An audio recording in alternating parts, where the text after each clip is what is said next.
जय हिंद साथियों, नमस्कार।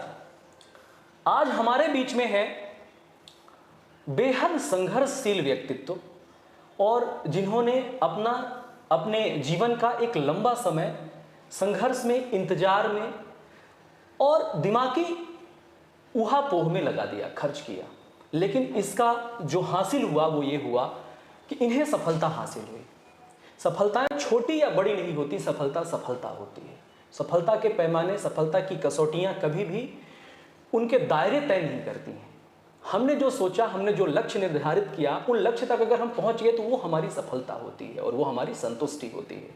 इसलिए कभी भी सफलता के लिए हमें यह निर्धारित नहीं करना चाहिए कि आखिर सफलता की किस कसौटी की हम बात कर रहे हैं।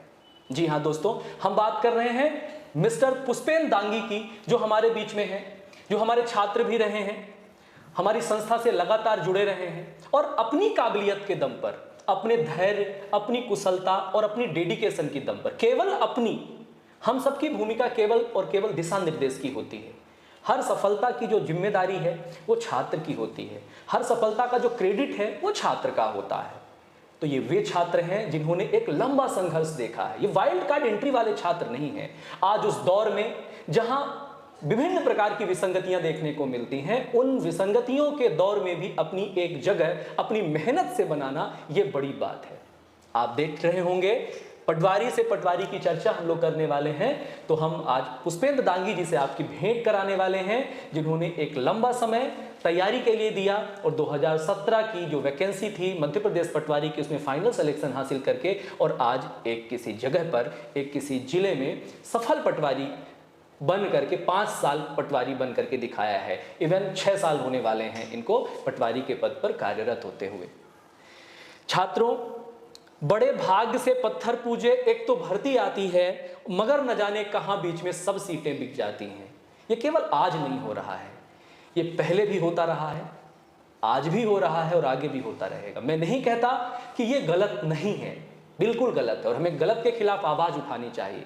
लेकिन इन तमाम विसंगतियों के बीच में भी अगर उम्मीद की कुछ किरण पुष्पेंद्र जी जैसे निकल करके सामने आते हैं तो हमें इनको उदाहरण के रूप में देखना चाहिए कि जो बची हुई भर्तियां हैं, हमें वहां स्थान अपना कैसे बनाना है। आइए हम मिलते हैं पुष्पेंद्र दांगी जी से। पुष्पेंद्र दांगी जी अपना स्वयं इंट्रोडक्शन कराएंगे और आप लोगों से रूबरू होंगे और अपने संघर्ष की कथा आप लोगों को सुनाएंगे। कुछ मेरे प्रश्न होंगे और उनके उत्तर होंगे। बहुत बहुत धन्यवाद सर। मैं पुष्पेंद्र सिंह दांगी 2017 बैच में पटवारी पद पर चयनित हुआ हूँ। आप अपने संघर्ष के बारे में बताएं कि 2017 में आपका क्या पहली बार में ही सिलेक्शन हो गया था कि आपको इसके लिए इंतजार करना पड़ा था? संघर्ष तो एक निरंतर प्रक्रिया है जो कि चलती रहती है और ऐसा नहीं है कि मेरा पहली बार में ही सिलेक्शन हो गया या मैंने पहला पेपर दिया तो मेरा सिलेक्शन हो गया। एक लंबी प्रक्रिया रही है, लंबा संघर्ष रहा है मेरा। मैं जब 2014 में तैयारी करने के लिए आया था तो उस टाइम से लेके 2014 से लेके 2017-18 तक एक लंबी प्रक्रिया रही। कई एग्ज़ाम दिए मैंने, जिसमें मध्य प्रदेश उपनिरीक्षक भर्ती परीक्षा है, जिसमें मेरा 2-3 बार मेरा सिलेक्शन हुआ, लेकिन किसी न किसी कारणों से मैं मेरिट से बाहर हो गया। इसके अलावा मैंने मध्य प्रदेश आरक्षक भर्ती भी दी है, जिसमें भी मेरा फाइनल सिलेक्शन नहीं हुआ। इसके बाद मेरा 2017 में जो पटवारी भर्ती परीक्षा हुई थी, इसमें मैंने मेरिट में अपना स्थान बनाया। साथ ही साथ इसके बाद मेरा एक और रिज़ल्ट आया जो कि अपना मध्य प्रदेश वन रक्षक परीक्षा और जेल पैरी परीक्षा थी, उसमें भी मेरा चयन हुआ है मेरा। और साथ ही साथ मैं उस टाइम पे पीएससी की परीक्षा भी मैंने दी है, जिसमें मेरा जो प्रारंभिक परीक्षा थी वो उत्तीर्ण की है मैंने। इसके साथ ही साथ मैं मेंस की तैयारी करता रहा। तो ऐसा नहीं है कि जो अब मुझे सफलता मिली है वो अचानक मिली है। काफ़ी लंबा समय रहा है, जिसमें कहीं मेरा हार्ड वर्क भी रहा है, मेरे जो गुरुजन हैं इनका भी मुझे पूरा सहयोग मिला है।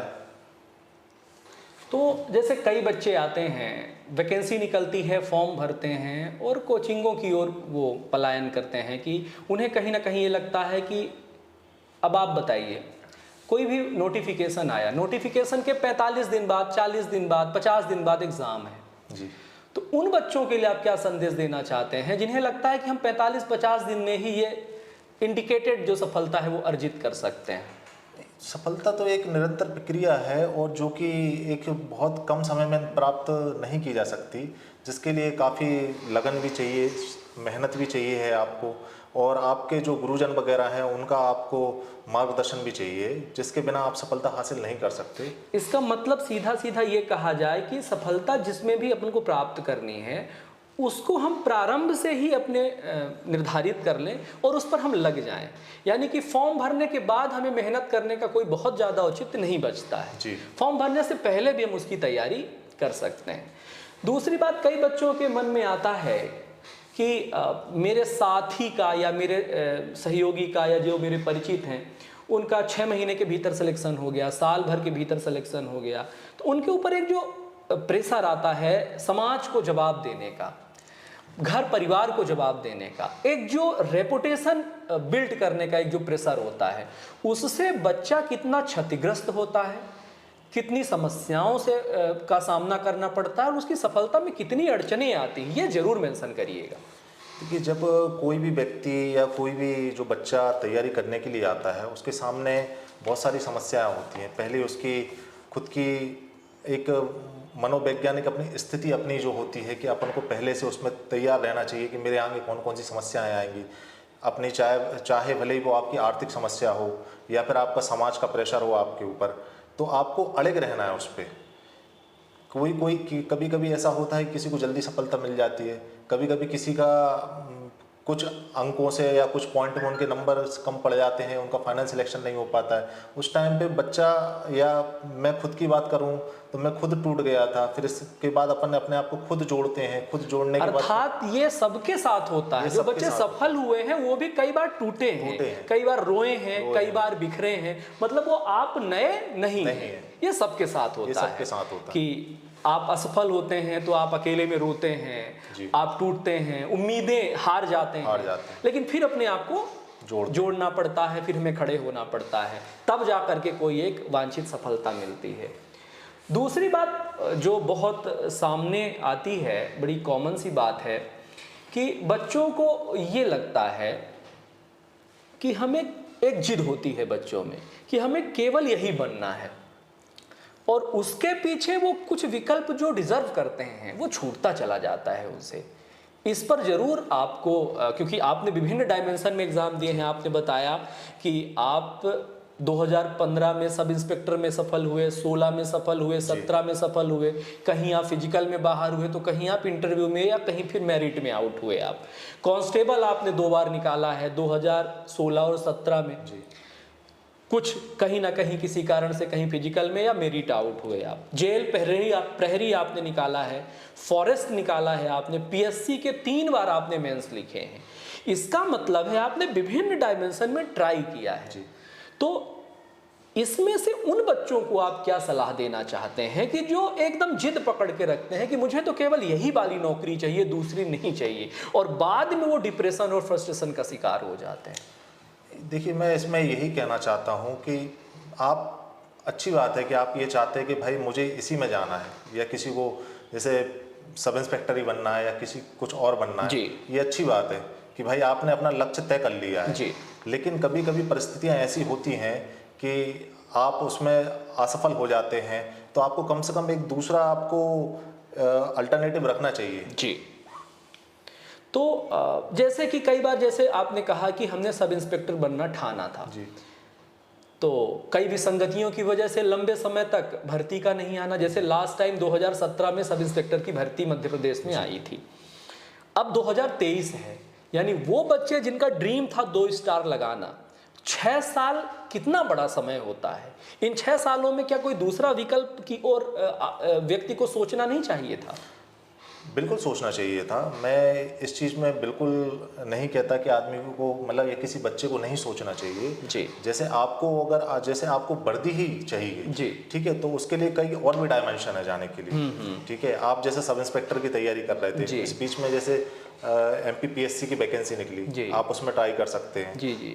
थोड़ा सा सिलेबस लगभग प्री का वही है, बस मेंस में थोड़ा सा आपको आंसर राइटिंग की प्रैक्टिस करनी होती है। जी। और अगर आप चाहते हैं तो आप इससे भी अच्छी पोस्ट, जो डीएसपी पद जो होता है वो कहीं ऊपर होता है इससे, जी। तो आप वहाँ पे भी आप ट्राई कर सकते हैं, आप सिलेक्शन ले सकते हैं।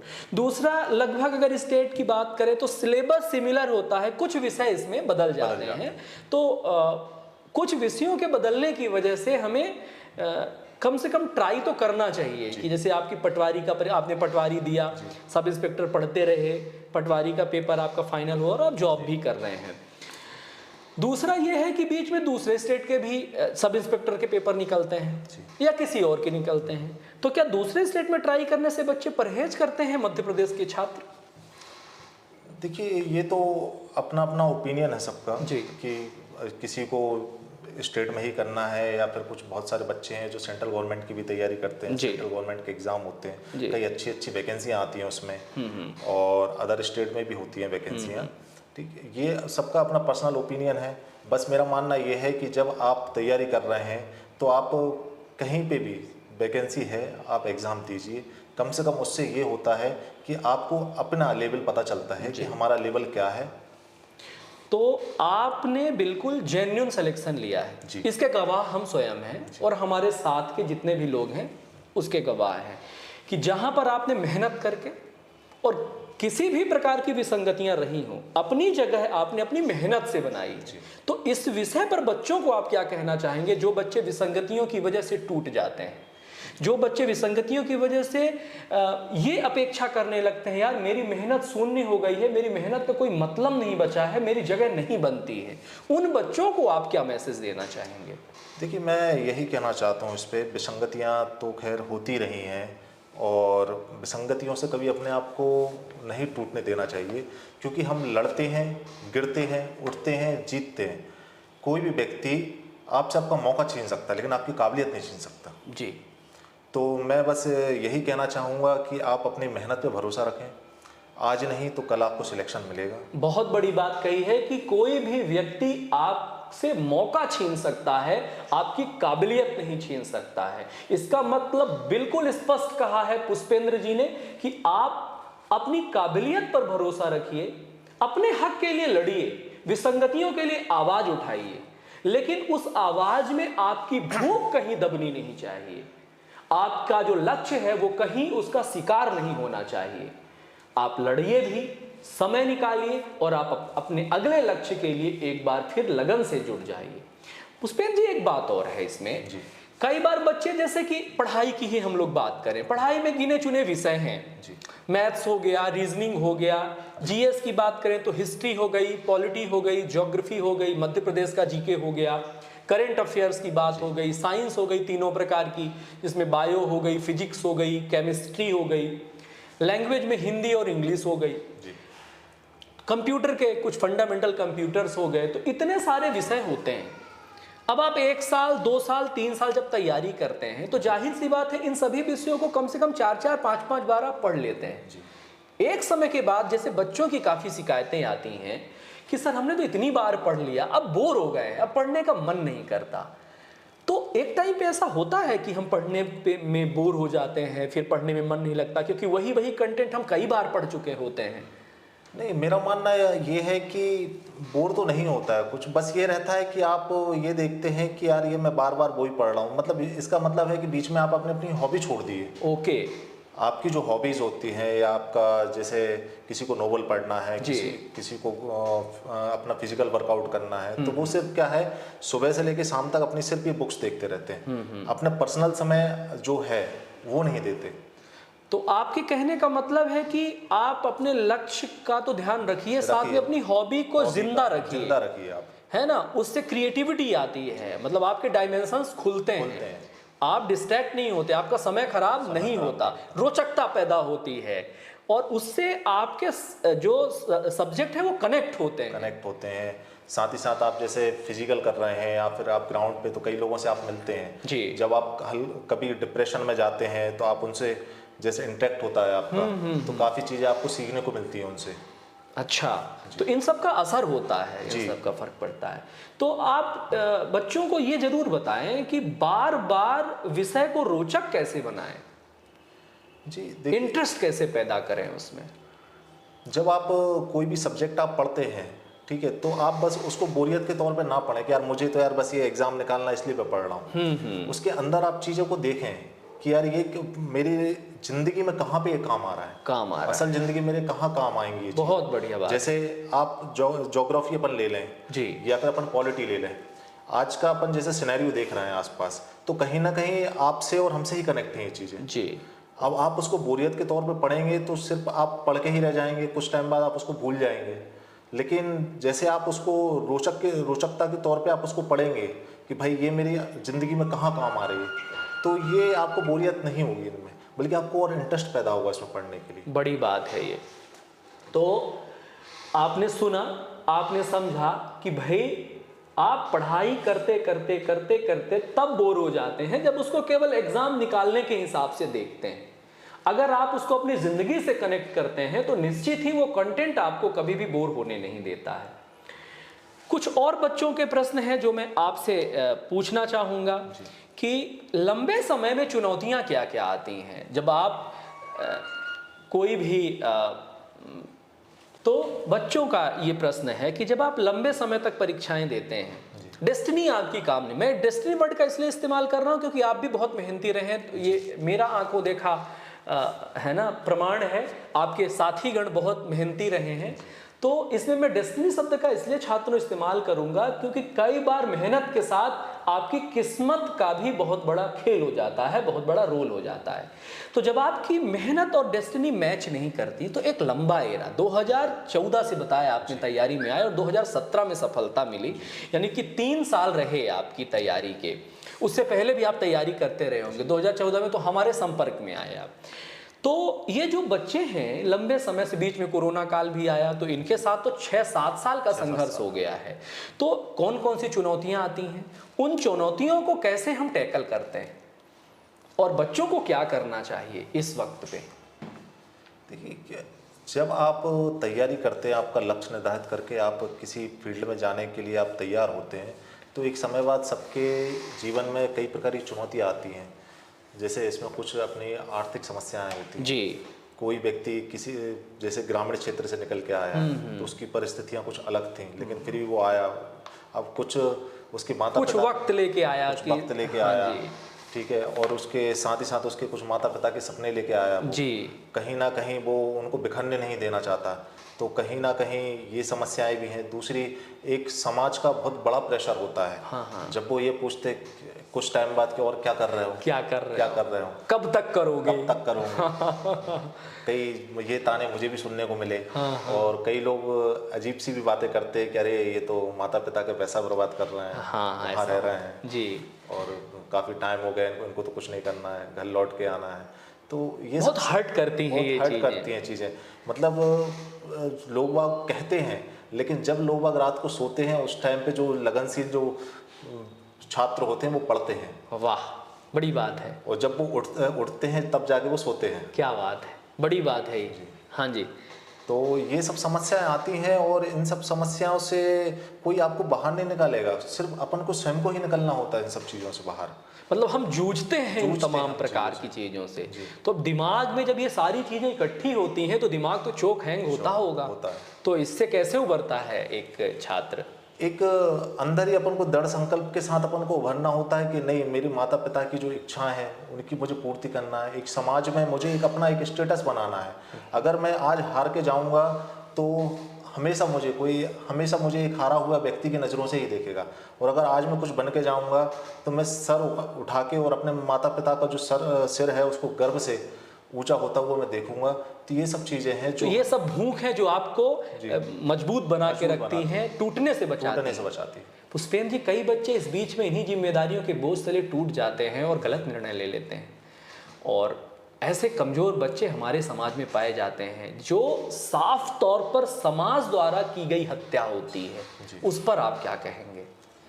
देखिए, अब इसके लिए तो समाज के जो लोग हैं या इन लोगों को ये सोचना चाहिए कि जो व्यक्ति मेहनत करता है वो ही जानता है कि वो कितनी मेहनत कर रहा है, कैसे टूटता है वो, फिर इसके बाद अपने आप को जोड़ता है, फिर आगे एक कदम बढ़ाता है।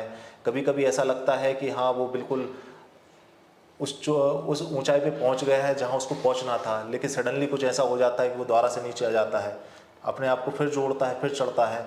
तो ये और मेहनत करता है, साथ में इस प्रकार की विसंगतियां सामने आ जाती हैं, विसंगतियों का भी शिकार हो जाता है। यानी वो किस्मत का मारा होता है, मेहनत का मारा नहीं होता है। मेहनत का मारा नहीं होता वो, है ना, क्योंकि वो मेहनत अपनी पूरी, उसके हाथ में जो करने के लिए है मेहनत है, वो कर रहा है, वो कर रहा है। कभी वो सिस्टम से हार जाता है तो कभी वो अपनी किस्मत से हार जाता है। तो इस बात का समाज को भी ध्यान रखना चाहिए कि किसी को उतना ही टॉर्चर करें जितना वो झेल पाए। कई माता पिता को भी ध्यान रखना चाहिए। कई माता पिता भी माता पिता हैं आप, आपको हक है, लेकिन आपको वो हक एक सीमा तक है ना। उस सीमा के बाहर जाकर के जब आप प्रेशर तैयार करते हैं अपने बच्चे पे, तो बच्चा फिर, आप तो आखिरी उम्मीद होते हैं ना उसके बाद फिर बच्चा किसके पास शिकायत लेकर के जाएगा। तो इस पर आप क्या कहेंगे? जी, ये जो माता पिता का प्रेशर है वो बिल्कुल जायज़ है, लेकिन कहीं ना कहीं माता पिता का जो प्रेशर होता है वो समाज का दिया हुआ प्रेशर होता है। समाज का दिया हुआ प्रेशर क्या है, जब माता पिता कहीं जाते हैं तो वो सिर्फ उनका यही क्वेश्चन होता है कि और आपका लड़का क्या कर रहा है, आपकी लड़की क्या कर रही है, और वो जानबूझकर टोंट मारते हैं, टोंट करते हैं, क्योंकि उनको पता है कि अभी इसका रिजल्ट आया है और इसका इसमें सिलेक्शन नहीं हुआ है। अच्छा, जब सिलेक्शन नहीं होता बच्चों के द्वारा दी गई इंफॉर्मेशन, तब ज्यादा फोन आते हैं लोगों के, परिजनों के, है ना, कि क्या हुआ, है ना। और जब सिलेक्शन हो जाता है तो वो फोन संख्या घट जाती है परिजनों की। ऐसा कुछ जो अपने शुभचिंतक होते हैं, जो बाकी आपको दिल से मानते हैं, सिर्फ उन्हीं का फोन आता है जी, भाई सिलेक्शन होने के बाद कि नहीं, आपने बहुत मेहनत की, आपका सिलेक्शन होना ही था इसमें जी। और जो पहले हाल चाल लेते रहते हैं जब आपका सिलेक्शन नहीं होता है, उनका फोन आना एकदम से बंद हो जाता है। ठीक है, और वो कहीं ना कहीं काफी टाइम तक आपको नजर ही नहीं आते। अच्छा, सोशल मीडिया में भी फिर आप पर वो कमेंट नहीं करते, आपको अप्रिशिएट नहीं करते, ऐसा कुछ होता है? अप्रिशिएट नहीं करते हैं, बस कुछ लोग जो होते हैं जिनका मनोवैज्ञानिक तरीके से काम ही ये है जी कि कैसे ना कैसे इनको तोड़ा जाए, क्योंकि उनको पता है कि आपके अंदर वो काबिलियत है, आप आज हासिल कर लो, आप आज नहीं तो कल आप उसको हासिल करेंगे, लेकिन वो उसी चीज को तोड़ने के लिए कि यार ये अगर ये कल वहां पहुंच गया, ठीक है, तो ये कहीं और निकल जाएंगे आगे। इस बात का उनको भय रहता है। तो समाज में ये विसंगतियां भी हैं। अच्छा, इसी भय से जीतने के लिए हमें उनके टोंट को ना एक साइड से नकारा कर देना है, हटा देना है, और हमें अपने लक्ष्य में एकदम डेडिकेशन के साथ जुट जाना है। तो मेरे प्यारे छात्रों, आज हम लोगों ने मुलाकात की मध्य प्रदेश पटवारी में चयनित 2017 की भर्ती में चयनित पुष्पेन दांगी जी से, और उनके अनुभव हम लोगों ने साझा किए, सुने, उनके जो भी कठिनाइयां और चुनौतियां आई, और ये चुनौतियां सबके साथ आती हैं। आप विरले नहीं हो कि आपके साथ अकेले चुनौती आई होगी। उनने भी हजारों बार असफलताओं का सामना किया होगा, वो हजारों बार टूटे होंगे, बिखरे होंगे, लेकिन अपने आप को जोड़ करके रखा उनने। और इसी प्रकार मुलाकातों का दौर, मुलाकातों का सिलसिला जारी रहेगा, और आप अपने अंदर भूख बना करके रखिए, आप अपने अंदर उम्मीदें बना करके रखिए, और उम्मीद करते हैं कि इस इंटरव्यू के बाद आपके जीवन में बहुत बड़ा परिवर्तन आएगा, बड़ा सकारात्मक परिवर्तन आएगा। ऐसी चर्चा का दौर आगे भी जारी रहेगा। विसंगतियां आती हैं, आती रहेंगी, विसंगतियों का कभी भी मैंने समर्थन नहीं किया। आप आवाज उठाते रहें, मैं भी आपके साथ खड़ा हूं, आपके कंधे से कंधे मिला करके आपके लिए लड़ूंगा, लेकिन साथ ही आपको इस बात के लिए आगाह करूंगा कि आप उन विसंगतियों के चक्कर में अपना लक्ष्य मत भूल जाना और अपनी मेहनत करना मत भूल जाना, क्योंकि विसंगतियों के इस दौर में भी अपनी काबिलियत से जगह बनाई जा सकती है, और यह करके दिखाया है हमारे पुष्पेन दांगी जी ने। इसी प्रकार आपके सामने भी, आपके समाज में भी बहुत सारे एग्जाम्पल होंगे जो करके दिखाया होगा लोगों ने। तो इसीलिए सफल लोगों से असफलता का जो एक दौर रहा है, उस दौर से निकले हैं वो किससे? अपनी काबिलियत और अपनी डेडिकेशन की बदौलत। आज यहीं पर लेते हैं हम आप लोगों से विदा। अगली फिर किसी मुलाकात में अच्छी सक्सेस के साथ आपकी भेंट कराएंगे। तब तक के लिए बहुत बहुत नमस्कार, धन्यवाद। बहुत बहुत धन्यवाद सर।